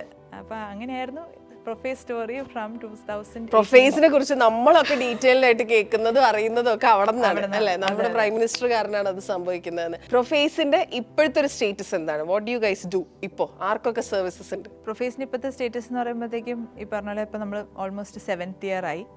അപ്പം അന്ന് തുടങ്ങിയ പ്രൊഡക്റ്റിൽ നിന്നും കുറേയൊക്കെ മെച്യൂറായി, കുറേ R&D നമ്മൾ എഫേർട്സ് എടുത്ത് ചെയ്തു. അങ്ങനെ ഇരിക്കുമ്പോഴാണ് നമുക്ക് ആദ്യം 2022 ഒരു കുപ്പിങ്ങർ കോൾ അനലിസ്റ്റ് എന്ന് പറഞ്ഞപ്പോൾ ഒരു ജർമ്മൻ ഇക്വലൻ്റ് ഓഫ് ഗാർട്ട്നർ, ആ ഒരു അനലിസ്റ്റ് നമ്മളെ തേടിയെത്തുന്നു, നമ്മുടെ പ്രോഡക്റ്റ് സ്റ്റഡി ചെയ്യുന്നു. പെട്ടെന്നൊരു ദിവസമാണ് പറയുന്നത് ഈ ഗ്ലോബൽ ടോപ്പ് ബ്രാൻഡ്സിൻ്റെ വെബ്സൈറ്റിൽ പ്രൊഫേസിൻ്റെ പേരും ഉണ്ടെന്ന്. അപ്പം നമ്മൾ തന്നെ ഞെട്ടിയിട്ട് നമ്മൾ നോക്കി, നമുക്ക് ഈ അനലിസ്റ്റ് റിപ്പോർട്ട് ഇത്ര വലുതാണെന്നൊന്നും നമുക്കറിയില്ലായിരുന്നു. അപ്പം അവർ നമ്മുടെ ഇത് സ്റ്റഡി ചെയ്ത് നമ്മൾ ഒരു ടെക്നോളജിക്കലി എഡ്ജ് കൂടുതലാണെന്നുള്ള രീതിയിലുള്ളൊരു അനാലിസിസും റിസർച്ച് പേപ്പേഴ്സും ഇറക്കി. അപ്പം അങ്ങനെ നമുക്ക് ഗ്ലോബൽ വിസിബിലിറ്റി കിട്ടി. 2024 ആയപ്പം അപ്പം പിന്നീട് നമ്മുടെ ഇന്ത്യയിലുള്ള ചാലഞ്ച് പറയുമ്പോൾ നിങ്ങൾ ഗാർട്ട്നറിലുണ്ടോ? ഗാർട്ട്നർ എന്ന് പറയുമ്പോൾ ടെക്നോളജി ഫീൽഡിൽ ആ ഒരു റിസർച്ച് പേപ്പറിൽ വരുമ്പോഴാണ് അവർക്ക് ആക്സെപ്റ്റൻസ് വരും. ഗാർട്ട്നറിലുണ്ടോ എന്ന് ചോദിക്കുമ്പോൾ നമ്മൾ പറയുന്നത് നമ്മൾ ഇന്ത്യൻ സ്റ്റാർട്ടപ്പ് ഇപ്പോൾ തുടങ്ങിയതേ ഉള്ളൂ. ഗാർട്ട്നറിൽ വരണമെങ്കിൽ you need years experience and references. But 2024 ആയപ്പം നമ്മുടെ പ്രൊഡക്റ്റ് ഗാർട്ട്നറിൽ മെൻഷൻ ആയി. ഓക്കെ, ഗ്രേറ്റ് അച്ചീവ്മെന്റ് അല്ലേ? അതെ, 2024 ആയപ്പോൾ ഗാർട്ട്നറിൽ മെൻഷൻ ചെയ്തു. 2025 വീണ്ടും നമ്മുടെ പ്രോഡക്റ്റ് വീണ്ടും മെൻഷൻ ചെയ്തു. അതേ വർഷം തന്നെ നമ്മുടെ product feedback Gartner peer insights, അതായത് നമ്മുടെ കസ്റ്റമേഴ്സിൻ്റെ ഫീഡ്ബാക്സ് ഒക്കെ കൊടുക്കാൻ പറ്റുന്ന ഒരു പോർട്ടലാണ് പിയർ ഇൻസൈറ്റ്സ്. അവിടെ നമ്മുടെ കസ്റ്റമേഴ്സ് എല്ലാം നല്ല ഫീഡ്ബാക്കും 97% റെക്കമെൻഡേഷനും 4.9 സ്റ്റാർ റേറ്റിംഗും കൊടുത്ത് അങ്ങനെ നമുക്ക് സ്ട്രോങ് പെർഫോമർ എന്നുള്ള ഒരു റെക്കഗ്നിഷൻ കൂടെ കിട്ടി, വോയിസ് ഓഫ് കസ്റ്റമർ സ്പേസിൽ. അപ്പം നമ്മുടെ കസ്റ്റമേഴ്സ് നമ്മളെ പറ്റി നല്ലത് പറയുമ്പോഴാണല്ലോ ശരിക്കും ആ പ്രൊഡക്റ്റിനുള്ള ശരിക്കുള്ള ആക്സെപ്റ്റൻസും വാല്യൂ ആഡ് വരുന്നത്. അല്ല നമ്മൾ നമ്മുടെ പ്രൊഡക്റ്റിനെ പറ്റി പറഞ്ഞാൽ അത്ര ഒരു ആക്സെപ്റ്റൻസ് വരില്ല. അപ്പം അങ്ങനെ ഗ്ലോബൽ റെക്കഗ്നിഷൻസ് കിട്ടാവുന്ന എല്ലാ റെക്കഗ്നിഷൻസും പ്രൊഫേസിന് കിട്ടി. അപ്പം അങ്ങനെ ഒരു നല്ല ഒരു ഫേസ് ആയിരുന്നു 24-25. പിന്നെ ആ ഓപ്പറേഷൻ സിന്ദൂറിൻ്റെ സമയത്തുള്ള ബ്ലോക്കിങ്ങും അങ്ങനെ എല്ലാം കൂടെ തികഞ്ഞ്. അപ്പോൾ നമ്മുടെ പ്രൊഫേസ് എന്ന് പറയുമ്പോഴത്തേക്കും ഞാൻ പറഞ്ഞ പോലെ വെബ് ആപ്ലിക്കേഷൻ ഫയർവാളാണ്. നമ്മുടെ വെബ്സൈറ്റ്സും വെബ് ആപ്ലിക്കേഷൻസും പിന്നെ ഇപ്പോൾ ലോകത്തിൽ മൊത്തം ഇപ്പോൾ നമ്മളിപ്പോൾ വാട്സപ്പ് ഉപയോഗിച്ചാലും നമ്മളൊരു ഗൂഗിൾ പേ ചെയ്താലും അതിൻ്റെ ബാക്ക് എൻഡിലുള്ള കമ്മ്യൂണിക്കേഷൻ മൊത്തം APIs അതിലൂടെയാണ് നടക്കുന്നത്. അപ്പോൾ API എൻഡ് പോയിൻറ്റ്സ് ഭയങ്കരമായിട്ട് പ്രൊലിഫറേറ്റ് ചെയ്യുന്ന ഒരു കാലഘട്ടം ആണിപ്പോൾ. അപ്പോൾ എല്ലാവരുടെയും കമ്മ്യൂണിക്കേഷൻസ് എല്ലാം നടക്കുന്ന ആപ്ലിക്കേഷൻ ടു ആപ്ലിക്കേഷൻ കമ്മ്യൂണിക്കേഷൻ എല്ലാം നടക്കുന്ന APIസിലൂടെയാണ്. അപ്പോൾ ഹാക്കേഴ്സ് നോക്കുമ്പോൾ അതാണ് ഒരു എളുപ്പമായിട്ടുള്ള ഒരു എൻട്രി പോയിന്റ്. ആപ്ലിക്കേഷൻസ് നേരത്തെ അറ്റാക്സ് ഒക്കെ നെറ്റ്വർക്ക് വഴിയായിരുന്നു. അത് കഴിഞ്ഞിട്ടാണ് അവർ ആപ്ലിക്കേഷൻസിലേക്ക് ചാടിയത്, കുറച്ചും കൂടി എളുപ്പം ആക്സസ് ചെയ്യാൻ പറ്റുന്നത്. കാരണം ആപ്ലിക്കേഷൻസിൽ അധികം റെസ്ട്രിക്ഷൻസ് വെക്കാൻ പറ്റില്ല, കാരണം കസ്റ്റമേഴ്സും ആ ആപ്ലിക്കേഷൻസ് ഉപയോഗിക്കണം. അപ്പോൾ അധികം നമുക്ക് സേഫ് ഗാർഡ് ചെയ്ത് ക്ലോസ്ഡ് ആയിട്ട് വെക്കാൻ പറ്റില്ല.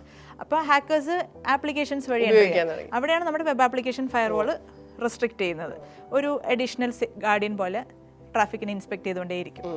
അത് കഴിഞ്ഞിട്ടാണ് ഇപ്പോൾ APIസിൻ്റെ ഇപ്പോൾ ലോകം മുഴുവൻ നോക്കുന്നത് API സെക്യൂരിറ്റിയിലോട്ടാണ്.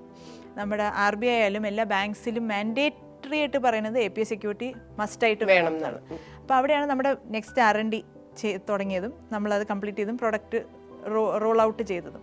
അപ്പോൾ ആ ഒരു രീതിയിലും നമുക്ക് നല്ല റെക്കഗ്നിഷനും, അപ്പം അതിലും നമ്മൾ നമ്മുടെ ആർട്ടിഫിഷ്യൽ ഇൻ്റലിജൻസും മെഷീൻ ലേണിങ്ങും എല്ലാം ഇട്ട് കുറച്ചും കൂടി അഡ്വാൻസ്ഡ് ആയിട്ടുള്ള API സെക്യൂരിറ്റി നമ്മൾ റോൾ ഔട്ട് ചെയ്തു.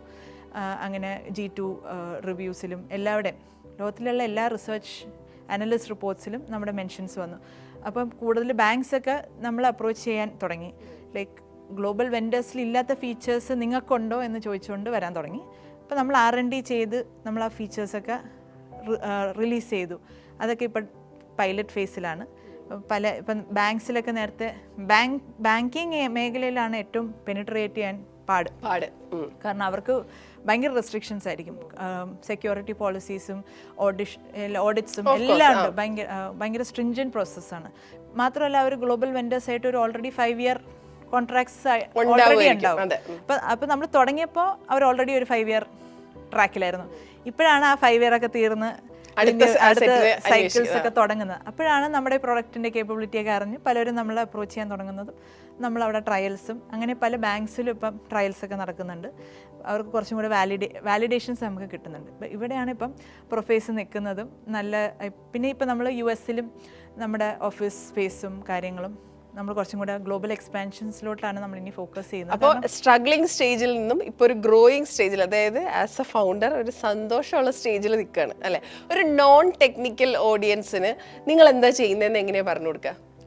ഒരു നോൺ ടെക്നിക്കൽ ഓഡിയൻസിന് ഇപ്പോൾ നമ്മൾ പറയുകയാണെങ്കിൽ ഇപ്പം ബേസിക്കലി ഒരു അഡീഷണൽ ലെയർ ഓഫ് സെക്യൂരിറ്റി. ഇപ്പം നമ്മളൊരു ബംഗ്ലാവ് പണിതാൽ അതിൻ്റെ ഗേറ്റ് അല്ലെങ്കിൽ അതിൻ്റെ ഡോർ നമ്മൾ തുറന്നിടില്ല.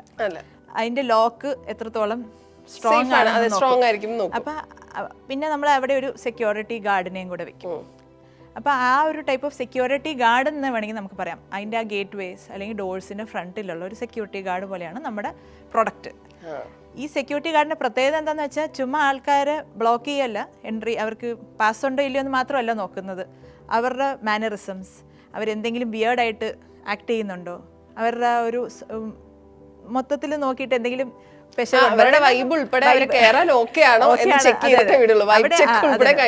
നോക്കിയിട്ട് മൊത്തത്തിൽ സ്കാൻ ചെയ്തിട്ട് ആക്സെപ്റ്റ് ചെയ്ത് എൻട്രി കൊടുക്കത്തുള്ളൂ. അപ്പോൾ അതിനുള്ള ഒരു രീതിയിലുള്ള അഡ്വാൻസ്ഡ് ആയിട്ടുള്ള ഒരു സോഫ്റ്റ്വെയർ. ഇപ്പം ഇപ്പോഴത്തെ കാലഘട്ടത്തിൽ ഇപ്പോൾ നമ്മുടെ ഒരു വാറൊക്കെ നടക്കണേ മുന്നേ ഇപ്പോൾ റഷ്യ ഉക്രൈൻ ആണെങ്കിലും ആദ്യമേ കൺട്രീസ് ലോഞ്ച് ചെയ്യുന്നത് സൈബർ വാർഫെയർ ആണ്. അവിടെ നിന്ന് എല്ലാം പൊളിച്ച് ആ ഒരു ഓപ്പോസിങ് നേഷന്റെ ഫുൾ സോള് ഡ്രെയിൻ ഔട്ട്, അവരെ ഒന്ന് പാനിക്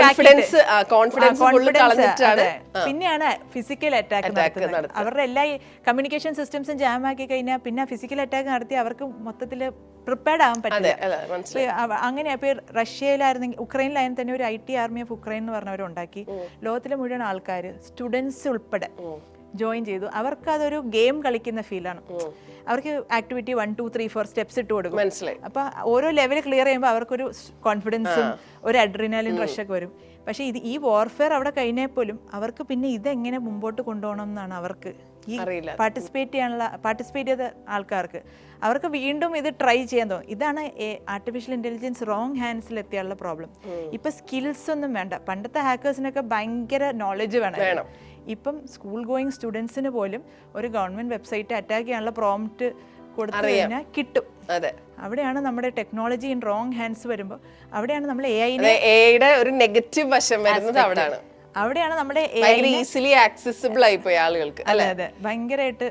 അപ്പൊ അറ്റാക്കിനെ ആർക്കും എവിടെ നിന്നും എങ്ങനെയും ലോഞ്ച് ചെയ്യാം. ആ അറ്റാക്കിനെ എന്താ പറയാ തടയുക എന്നുള്ളതാണ് പ്രൊഫൈസ് ചെയ്യുന്നത്. തടയണത് ഇപ്പൊ മുള്ളിനെ മുള്ളുകൊണ്ട് എടുക്കാന്ന് പറയുമ്പോൾ AI കൊണ്ട് യൂസ് ചെയ്തിട്ടാണ്. അപ്പൊ ഇത് ഇപ്പൊ കേൾക്കുന്ന ഒരു സാധാരണ ഓഡിയൻസ്, അപ്പൊ ഇത് ആർക്കാ ആക്ച്വലി വേണ്ടത്? ബിസിനസ്സുകാർക്കാണോ അതോ സാധാരണക്കാർക്ക് വേണോ എന്നൊരു ചോദ്യം വരും. അതെ ഇത് ഈ പറഞ്ഞ പോലെ മിഷൻ ക്രിട്ടിക്കൽ ആയിട്ടുള്ള ആപ്ലിക്കേഷൻസ്, ഡേറ്റ എവിടെയാണ് ഇമ്പോർട്ടൻറ്റ്. ഇപ്പം എല്ലാവരുടെയും ആപ്ലിക്കേഷൻസ് എല്ലാവരുടെയും ഉണ്ട്. ഇപ്പൊ ചെറിയൊരു ബുട്ടീക്ക് ആണെങ്കിൽ പോലും അവർക്ക് വെബ്സൈറ്റ് ഉണ്ടാവും. എല്ലാവർക്കും ഉണ്ടാവും വെബ്സൈറ്റ്സ്. കാരണം ഓൺലൈൻ ഇപ്പൊ കോവിഡ് കഴിഞ്ഞ പിന്നെ എല്ലാം ഓൺലൈൻ ആണ്. ഓഫ്ലൈൻ ആയിട്ടുള്ളവരും ഓൺലൈൻ പ്രസൻസ് എല്ലാവർക്കും ഉണ്ട്. സ്റ്റാർട്ടപ്സ് തൊട്ട് ബിഗ് ഇൻഡസ്ട്രീസ്, എന്റർപ്രൈസസ്, ഗവൺമെന്റ്സ് വരെ.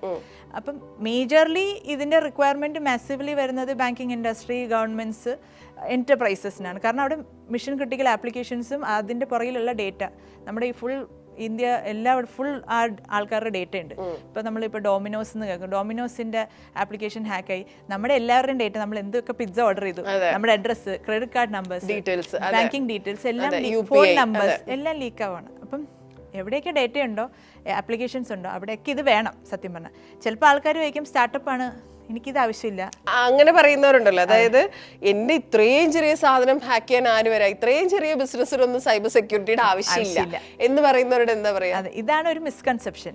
ഇപ്പം അവിടെയാണ് ഹാക്കേഴ്സിന് ഒരു easy access, easy entry point അവിടെയാണ് സത്യം പറഞ്ഞാൽ. കാരണം അവർ പ്രിപ്പയർഡ് അല്ലെന്ന് അവർക്കറിയാം, അവിടെ ഈ സ്ട്രിഞ്ചൻ പ്രോസസ്സുകൾ ഇല്ലയെന്ന് അവർക്കറിയാം, ഓപ്പൺ ആയിട്ട് കിടക്കുന്ന ഡോറാണെന്ന് അറിയാം. അപ്പം അവർക്ക് ബേസിക്കലി എല്ലാ ഹാക്കേഴ്സിന്റെ ഉദ്ദേശം മോണിറ്ററി ഗെയിൻസ് അല്ല. ചിലർക്ക് അതൊരു ത്രിൽ, ഒരു ജസ്റ്റ് ഒരു ഫീലിംഗ്, ആ ഒരു അതിനു വേണ്ടി ചുമ്മാ അങ്ങനെ ചെയ്യുന്നവരുണ്ട്. അപ്പം ഹാക്ക് ചെയ്യുക, ഡേറ്റ എടുക്കുക, അപ്പോൾ ഡേറ്റ കൊണ്ട് ഡാർക്ക് വെബിൽ സെൽ ഓഫ് ചെയ്യുക, ഇതൊക്കെ അവരുടെ ഒരു റുട്ടീനായിരിക്കും. അപ്പം ഇവിടെയാണ് ചില സ്റ്റാർട്ടപ്സ് തുടങ്ങുമ്പോൾ തന്നെ ഡ്രെയിൻ ഔട്ട് ആയി പോകുന്നത്, ഇങ്ങനെ അറ്റാക്ക് വന്ന് കംപ്ലീറ്റ്ലി ഡിവാസ്റ്റേറ്റഡ് ആയി പോകുന്ന സിറ്റുവേഷൻസ് ഉണ്ടാവും. അപ്പം ബേസിക്കലി നമ്മളൊരു കാർ മേടിക്കുമ്പോൾ നമ്മൾ അതിനുള്ള ഇൻഷുറൻസ് സെറ്റപ്പ് ചെയ്യും. അതുപോലെ everybody has to have that insurance. അതുപോലെയാണ് ഈ സൈബർ സെക്യൂരിറ്റി ടൂൾസ്. ഇപ്പോൾ നമ്മൾ വെബ് ആപ്ലിക്കേഷൻ ഫയർവാൾ മാത്രമല്ല, ബാക്കി റെലവൻ്റ് ആയിട്ടുള്ള അതിന് ചുറ്റിപ്പറ്റിയുള്ള കുറേ ആപ്ലിക്കേഷൻസ്, സോഫ്റ്റ്വെയർസ് ഉണ്ട്. ഒരു ബേസിക് അവയർനെസ്സും ഹൈജീൻ, സൈബർ ഹൈജീൻ എല്ലാവരും തന്നെ ഫോളോ ചെയ്യണം, ചെറുതാണെങ്കിലും വലുതാണെങ്കിലും. അതാണ് മെയിൻലി നമ്മൾ ഇപ്പത്തെ എല്ലാവരുടെ പ്രൊഫൈസിന്റെ ആവശ്യം അതാണ്. അത് നമ്മൾ ത്രൂ അല്ലെങ്കിൽ നിങ്ങൾ ചെയ്യണം. It is very important for your business what ever it is. Okay, ഇപ്പം നമ്മളിപ്പോ എന്താ പറയാ, ഈ എല്ലാം ഇപ്പൊ നേരത്തെ ലക്ഷ്മി പറഞ്ഞ പോലെ തന്നെ AI ഡ്രിവൺ ആയിട്ടുള്ള ഒരു വേൾഡ് ആണ്. അങ്ങനെ വരുന്ന സ്ഥലത്ത് ലക്ഷ്മി പറഞ്ഞ അതേ പോയിന്റിൽ, അതായത് ഇപ്പുറത്തൊരു നെഗറ്റീവ് വശമുണ്ട്. അങ്ങനെയുള്ള സ്ഥലത്ത് ഇനി ഭാവിയിൽ AI കൊണ്ടുണ്ടാവുന്ന പ്രശ്നങ്ങൾ എന്തൊക്കെയായിരിക്കും? നിങ്ങൾ പ്രൊഫൈസ് ആക്ച്വലി എന്താണ് ഫ്യൂച്ചറിൽ പ്ലാൻ ചെയ്യുന്നത് എന്ന് ചോദിച്ചാൽ എന്താ പറയാ? ഇപ്പൊ ഞാൻ പറഞ്ഞ പോലെ AI ഡ്രിവൺ ആയിട്ടുള്ള അറ്റാക്സ് ഭയങ്കരമായിട്ട് കൂടുകയാണ്. അത് സാധാരണ പണ്ടത്തെ ഈ ഡിഫെൻഡ് ചെയ്തിരുന്ന സോഫ്റ്റ്വെയർസ് ബേസിക് ഒരു പാറ്റേൺ മാച്ചിങ് ആയിരുന്നു ഫോളോ ചെയ്തുകൊണ്ടിരുന്നത്. ലെഗസി സോഫ്റ്റ്വെയർസ്, അത് 10-20 വർഷം മുന്നേ ഉള്ള ഡിഫൻസ് ഈ ഇങ്ങനത്തെ സോഫ്റ്റ്വെയർസ് എല്ലാം ബേസിക് ആയിട്ടുള്ള എന്താ ബ്ലാക്ക് ലിസ്റ്റിംഗ്, വൈറ്റ് ലിസ്റ്റിംഗ്, കുറച്ച് റൂൾസ് കോൺഫിഗർ ചെയ്ത് കഴിഞ്ഞാൽ ബ്ലോക്ക് ചെയ്യുക, അത്. പക്ഷേ അതിനെക്കാട്ടും സ്മാർട്ടായിട്ടുള്ള അറ്റാക്സ് ആണ് വന്നുകൊണ്ടിരിക്കുന്നത്, 0D അറ്റാക്സ്. അതായത് എന്തെങ്കിലും വൾണറബിലിറ്റി എവിടെയെങ്കിലും ഉണ്ടെങ്കിൽ, അതെങ്കിൽ ഏതെങ്കിലും ലൈബ്രറി ഫയൽസ് ഉപയോഗിച്ച് അതിന് എന്തെങ്കിലുമൊക്കെ ലൂപ്പ് ഹോൾ കണ്ടുപിടിച്ച്, ബട്ട് അതിൻ്റെ ഒപ്പോസിങ് ആയിട്ടുള്ള ആൾക്കാർ അത് അറിയണേ മുന്നേ അറ്റാക്ക് നടന്നിട്ടുണ്ടാവും, ഡേറ്റ ലോസ്റ്റ് ആയിട്ടുണ്ടാവും. അപ്പോൾ ഇവിടെ ഇതിനെ 0D അറ്റാക്സ് എന്ന് പറയും. അപ്പോൾ ഇവിടെ ഇങ്ങനത്തെ അറ്റാക്സ് ഒക്കെ ബ്ലോക്ക് ചെയ്യണമെങ്കിൽ വി നീഡ് ഒരു defence that stays one step ahead. മുൻകൂർ ജാമ്യം എടുത്ത് വെക്കുന്ന പോലെ, അതെ, പ്രശ്നം പോലീസ് പിടിക്കാൻ വന്നിട്ട് ജാമ്യം എടുക്കാൻ നിൽക്കരുത്, വരുന്നുണ്ട് എന്ന് നേരത്തെ അറിയണം. നമ്മളപ്പം ഒരു റിയാക്റ്റീവ് ആയിട്ടുള്ള ഒരു അപ്രോച്ച് എടുത്താൽ ഇറ്റ് വിൽ നോട്ട് സഫൈസ്. അവിടെയാണ് പ്രൊആക്റ്റീവ് ആയിട്ടുള്ള ഒരു പ്രശ്നം വന്നിട്ട് സോൾവ് ചെയ്യാന്നല്ല, പ്രശ്നം വരാതിരിക്കാനുള്ള പ്രിക്കോഷൻ കഴിഞ്ഞിട്ട് നമുക്കൊന്നും ചെയ്യാൻ പറ്റില്ല. അവിടെയാണ് നമ്മൾ എപ്പോഴും പ്രെഡിക്റ്റ് ആൻഡ് പ്രിവെന്റ്, ആ ഒരു പ്രോസസ്സ് നമ്മളെപ്പോഴും ഒരു വാച്ച് ഗാർഡ് പോലെ എപ്പോഴും വാച്ച് ചെയ്തുകൊണ്ടിരിക്കുക, അതിൻ്റെ മാനറിസംസ്, ബിഹേവിയർ. ഇപ്പം ഒരു റെസ്റ്റോറൻറ്റ് ആണെങ്കിൽ, ഒരു എക്സാമ്പിൾ പറയുകയാണെങ്കിൽ, റെസ്റ്റോറൻറ്റിൽ ആർക്ക് വേണമെങ്കിലും കയറി വരാം. പക്ഷെ ഒരാൾ നേരെ കയറി ഈ റെസ്റ്റോറൻറ്റ് ഏരിയയിൽ ഇരിക്കുന്ന നേരെ കിച്ചണിലേക്ക് കയറിപ്പോയാൽ അതൊരു ഓക്വേർഡ് മാനറിസമാണ്, അവരെ ബ്ലോക്ക് ചെയ്യണം. ഒരാൾ ഒരു പിസ്സ ഓർഡർ ചെയ്യുന്ന ഒരു 100 പിസ്സ ഓർഡർ ചെയ്താൽ, അതായത് ഹ്യൂജ് വോളിയം ഓഫ്, അതും ഒരു ഓക്വേർഡ് മാനറിസം. അപ്പം അങ്ങനത്തെ ആ ഓക്വേർഡ് മാനറിസംസിനെയൊക്കെ ഡിറ്റക്ട് ചെയ്യാൻ ഓട്ടോമാറ്റിക്കലി ഡിറ്റക്ട് ചെയ്യാൻ പറ്റണം. മാനുവലി നമുക്ക് ഇത്രയും ഹ്യൂജ് വോളിയത്തിനെ ട്രാക്ക് ചെയ്യാനും ബ്ലോക്ക് ചെയ്യാനും ഇമ്പോസിബിൾ ആണ്. അവിടെയാണ് ഓട്ടോമേറ്റഡ് ഡിഫെൻസ് വേണ്ടത്. അവിടെയാണ് AI വരുന്നത്. കാരണം ഇപ്പോൾ ലോകം മൊത്തം AI ഉപയോഗിച്ചുകൊണ്ടിരിക്കുമ്പോഴത്തേക്കും ഡിഫെൻസിൽ AIൻ്റെ കോർ ആസ്പെക്റ്റ് ഇല്ലെങ്കിൽ നമുക്കൊരിക്കലും ഈ ഒരു സ്കെയിൽ ഓഫ് അറ്റാക്സിനെ ബ്ലോക്ക് ചെയ്യാൻ പറ്റില്ല. അവിടെയാണ് നാഷണൽ ഡിഫെൻസിൽ ഇതൊരു മെയിൻ ആസ്പെക്റ്റായി മാറുന്നത്. അവിടെയാണ് പ്രൊഫൈസിൻ്റെ. ലക്ഷ്മി പറയുന്നത് കേൾക്കുമ്പോൾ ഏതൊരു ബിസിനസ്, അതായത് എത്ര ചെറിയ ബിസിനസ് ചെയ്യുന്ന ആളുകൾക്കും നിങ്ങളെ കൊണ്ട് നമ്മളുടെ ബിസിനസ്സിനെ പ്രൊട്ടക്ട് ചെയ്യിച്ചാൽ കൊള്ളാം തോന്നും. പക്ഷെ ഈ കഥ മുഴുവൻ സംഭവം കേട്ട് കഴിയുമ്പോൾ ഈ ഇന്റർനാഷണൽ അല്ലെങ്കിൽ നാഷണൽ സെക്യൂരിറ്റി സിസ്റ്റത്തിനെ വരെ സെക്യൂർ ആക്കിയിട്ടുള്ള നിങ്ങളുടെ അടുത്തേക്ക് വരുമ്പോൾ അതൊരു സാധാരണക്കാരന് പോസിബിൾ ആണോ എന്നുള്ളൊരു ചോദ്യം വരും. കാരണം പ്രൊഫൈസിന്റെ ലെവൽ മാറിക്കൊണ്ടിരിക്കുകയാണല്ലോ. Is that possible? ഡെഫിനറ്റ്ലി. അപ്പം ആർക്കും ഈ പറഞ്ഞ പോലെ ബേസിക് സെക്യൂരിറ്റി വേണം. അപ്പം നമ്മുടെ ടീമിനെ അപ്രോച്ച് ചെയ്യാം. അവർക്ക് ഇതർ നമുക്ക് ഇവാലുവേറ്റ് ചെയ്യും അവർക്ക് നമ്മുടെ type of grade of security വേണോ, അവർക്ക് എന്ത് ടൈപ്പ് ഓഫ് സോഫ്റ്റ്വെയർസ് ആണ് അവർക്ക് ആ ഒരു ബേസിക് സെക്യൂരിറ്റിക്ക് വേണ്ടതെന്ന് വെച്ചാൽ നമ്മൾ സജസ്റ്റ് ചെയ്യും. ഇൻ കേസ് നമ്മുടെ പ്രോഡക്റ്റ് വേണമെന്നുണ്ടെങ്കിൽ നമ്മളുടെ പ്രോഡക്റ്റും സജസ്റ്റ് ചെയ്യും. അവർ ഡിപ്ലോയ് ചെയ്യും, ട്രയൽ ചെയ്യും. അവരുടെ ആക്സെപ്റ്റൻസ് ലെവലും ബഡ്ജറ്ററി ഇതിലും പെടുവാണെങ്കിൽ we'll definitely help them and guide them. Or else we'll also give references. അവർക്ക് വേണ്ട രീതിയിലുള്ള നമ്മൾ സൈബർ അവയർനെസ് ഗൈഡൻസ്. പിന്നെ വേറൊരു മെയിൻ ആസ്പെക്റ്റ് എന്ന് പറയുമ്പോഴത്തേക്കും നമ്മുടെ ഈ സൈബർ സെക്യൂരിറ്റിയിലെ ഡൊമെയിനിൽ ഇപ്പോഴത്തെ മേജർ ഇഷ്യൂ എന്ന് പറയുമ്പോഴത്തേക്കും lack of women work force. മനസ്സിലായില്ലേ? ഇപ്പം ഞാൻ എവിടെ പോയി സംസാരിച്ചാലും ഞാൻ ആ ഒരു ഹാളിൽ may be I will only B the women speaker. അതൊരു മേജർ, അവിടെ ഒരു സ്ത്രീ സാന്നിധ്യം കുറവാണ്, വളരെ കുറവാണ്. ഇന്ത്യയിൽ മാത്രമല്ല ഗ്ലോബലി ടെക്കിൽ കുറവാണ്. സൈബർ സെക്യൂരിറ്റിയിൽ വരുമ്പോഴത്തേക്കും ഒട്ടും തന്നെ ഇല്ല, വെരി ഫ്യൂ. അപ്പം ഇവിടെയാണ് ഞാൻ എപ്പോഴും പല സ്ഥലങ്ങളിൽ പോകുമ്പോഴേക്കും വി നീഡ് മോർ വിമൻ. കാരണം നമ്മളൊരു അറ്റാക്ക് ബ്ലോക്ക് ചെയ്യുക എന്ന് പറയുമ്പോഴത്തേക്കും മൾട്ടിപ്പിൾ പെർസ്പെക്റ്റീവ്സ് വേണം. ഇപ്പം മെയിൽ പെർസ്പെക്റ്റീവ്, വിമൻ പെർസ്പെക്റ്റീവ്, എല്ലാ ഒരു ഹോൾസം പെർസ്പെക്റ്റീവ്സ് എല്ലാം കൂടെ ഇട്ടൊരു നല്ലൊരു ഡിഫൻസ് മോഡൽ സെറ്റ് ചെയ്താലേ നമുക്ക് ആ കറക്റ്റ് ബ്ലോക്കിംഗ് 360 ഡിഗ്രി ബ്ലോക്കിംഗ് വരത്തുള്ളൂ. ഇവിടെയാണ് നമുക്ക് ആ മൾട്ടിപ്പിൾ വ്യൂ പോയിന്റ്സ് ഉണ്ട്. അപ്പം ഞാൻ എവിടെ പോയാലും I appreciate more women students ആയാലും to take up cyber area as their career. കാരണം ഇതിന്റെ സ്കോപ്പ് എന്ന് പറഞ്ഞാൽ ഇമ്മെൻസ് ആണ്. ഡിജിറ്റലി ഇനി നമ്മൾ പോകുന്നത് ഫുൾ AI ഡ്രിവൺ ആയിട്ടുള്ള ഒരു സമയത്തിലേക്കാണ്.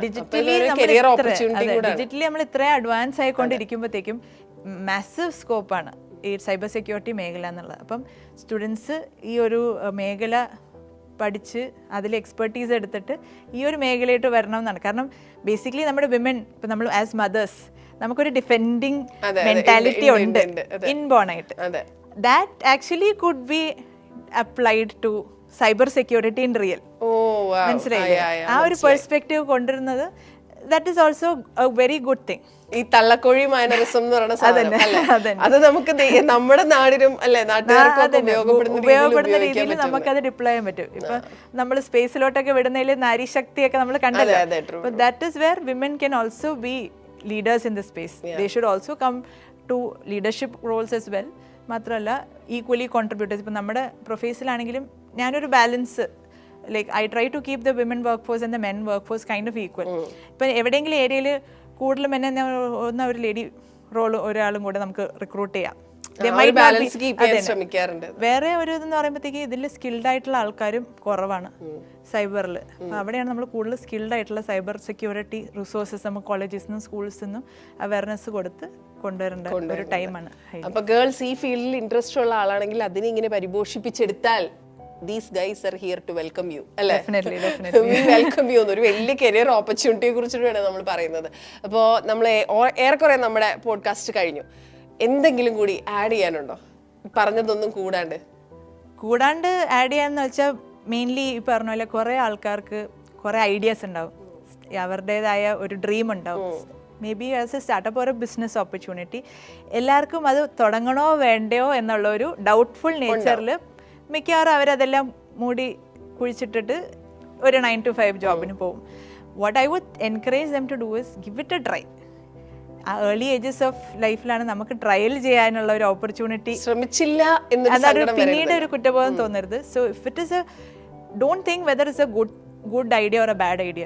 Every idea is good no matter what. അത് എക്സിസ്റ്റിംഗ് ആണെങ്കിൽ പോലും you can do it in a different way. ഇപ്പം ഫേസ്ബുക്ക് വന്നത് it was not the idea, ആദ്യത്തെ ഒരു ഐഡിയ അല്ല, അതിന് മുന്നേ ഉണ്ടായിരുന്ന social media. But Facebook did it differently. നമുക്ക് ആ ഐഡിയനെ എങ്ങനെ ഡിഫറെന്റ് ആയിട്ട് ചെയ്യാൻ പറ്റുമെന്ന് ചിന്തിക്കുക. Give it a try. വേറെ ഒന്നും നോക്കണ്ട, just try to implement. Fail ആവണമെങ്കിൽ ഫെയിൽ ആയിക്കോട്ടെ, ദാറ്റ്സ് ഓൾവേസ് എ ലേണിംഗ്. ഞാൻ പറയുന്നത് ഫെയിൽ ആവുന്നതാണ് നല്ലത്. കാരണം അതിൽ നിന്ന് കിട്ടുന്ന learnings it's very big than success. So learn to fail. From there you can be a big success later on. ഇതും ഒരു വമ്പൻ സക്സസ് ആവട്ടെ. ഒരു 10 വർഷത്തിനപ്പുറം നമ്മൾ സംസാരിക്കുമ്പോൾ പ്രൊഫൈസ് ഇന്റർനാഷണൽ ലെവലിലായി തീരട്ടെ. Thank you so much and all the best. Thank you Manju. So it was a pleasure being in Channel. Thank you all.